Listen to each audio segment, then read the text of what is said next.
Hi, my name is Andy. I'm here to talk to you briefly about our community's fire prevention program. Our community believes first and foremost that fire prevention outweighs fire extinguishment, and that we believe that the safest fire is the fire that doesn't begin with. Um, the fire that saves the most lives is the fire that doesn't occur. Basically, fire safety starts with uh, three basic E's. We consider the three E's of fire prevention. Those are education, engineering, and enforcement. Education in fire prevention begins at a young age. We like to teach all of our third graders on up about the safety and importance of fire prevention. We have them go through things like our fire safety house, teach them things like stop, drop, and roll, hands-on with the fire prevention coloring books and handouts and videos. Well, we're all aware of those, I'm sure. But then we like to carry that education even further into our adult lives as we teach people such as yourselves, and we go over them things which lead to our next E, which is the engineering part. Ways that we can build fire resistance and fire prevention into our new construction. We introduce the latest and greatest fire prevention codes and the life safety codes that are out there that will affect all of us in completion of our structures. The engineering part also brings forth the new materials that haven't been widely emphasized yet, but that are out there nonetheless that we do see promise in. We'd like to throw those out there. Perhaps some of you may choose to use some of those as well. And then the last E, which is enforcement. We do believe that a strong fire prevention program is one that is enforced, and one that we do believe that if we can get you to believe we believe in fire prevention, we can all go a long way in our communities. Code enforcement goes basically through all of the phases of construction. It starts with the pre-construction meetings. It goes through the construction itself of the commercial or residential facility, and then it goes through post-construction and even after construction is completed.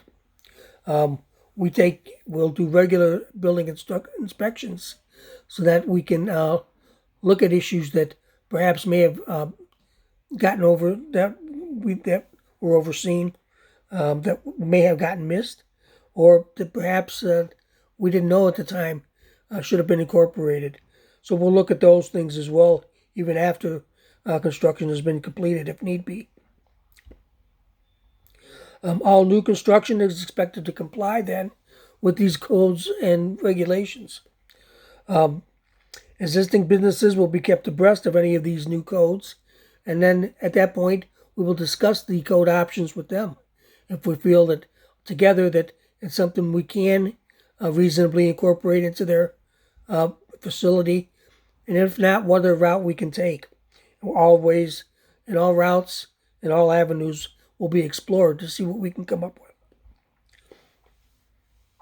Our community's building codes are, in fact, predetermined by an outside entity.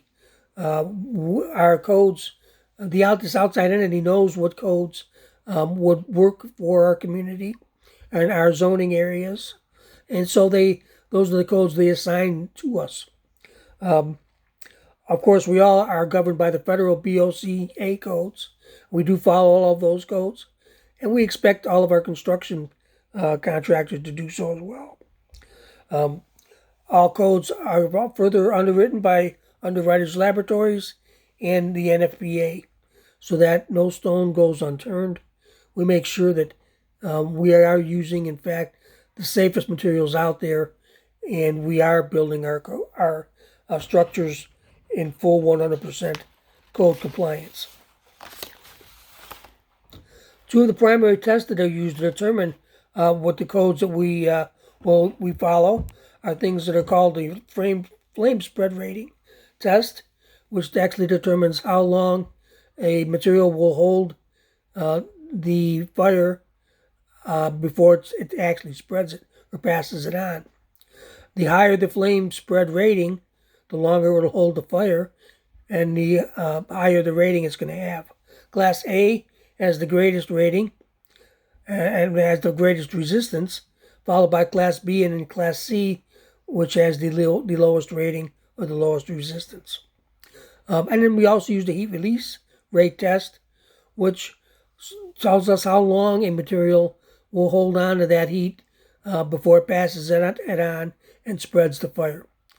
The materials that we find tried and true and that we hope that you'll be using copiously in your building structures are concrete, glass, and brick, and then also fire-resistant plywood. The brick needs to be more bricks standing alone. Brick walls fail at their mortar joints, so those are not real strong. And the fire-resistant plywood is just plywood made with fire-resistant adhesives and polymers and that type of thing. All of that stuff is used extensively and works real well. So in our fire jurisdiction, we expect fire testing and ratings to determine what building materials we're going to use. We have frequent inspections that are used for all enforcement processes. All of our enforcement processes can include work stoppage and work redos, and we will work with the contractor to do that. Non-compliance can result in things such as high fees and high insurance premiums. City members will meet with any new business owner over any financial hardships that may be expected from these code compliances. And we want you to remember that our intent is never to keep out any new business, but rather to keep all of our business, all the new ones and even all the old ones, to be with us for many, many years to come. Thank you, gentlemen, and welcome aboard.